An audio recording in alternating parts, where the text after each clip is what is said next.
आंध्र प्रदेशातल्या विशाखा रिफायनरीमध्ये RUFच्या प्रारंभाचं पंतप्रधानांनी केलं कौतुक। या अत्याधुनिक ऊर्जा सुविधेमुळे देशाच्या ऊर्जा सुरक्षेत वाढ होऊन आत्मनिर्भरतेला चालना मिळेल, पंतप्रधानांचं प्रतिपादन।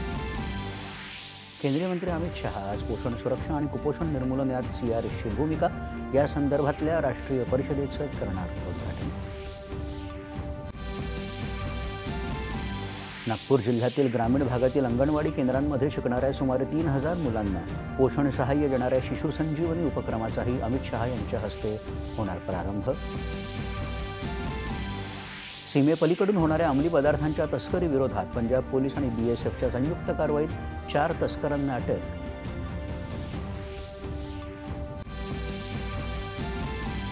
मद्रास उच्च न्यायालयाच्या मदुराई पीठानं कार्तिकई दीपम उत्सवासंदर्भात न्यायमूर्ती GR स्वामीनाथन यांचा आदेश कायम ठेवत दीप प्रज्वलित करण्यास दिली अनुमती।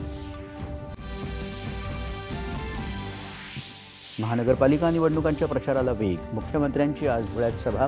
काँग्रेसचा नागपूर महानगरपालिकेसाठी जाहीरनामा प्रसिद्ध। व्हेनेझुएलात उपराष्ट्रपती डेल्सी रॉड्रिगेज यांनी घेतली हंगामी राष्ट्रपती म्हणून शपथ। निकोलस मादुरो यांना न्यायालयात करण्यात आलं हजर। निर्दोष असल्याचा केला दावा। आणि पुण्याचे माजी खासदार सुरेश कलमाडी यांचं पहाटे पुण्यात निधन।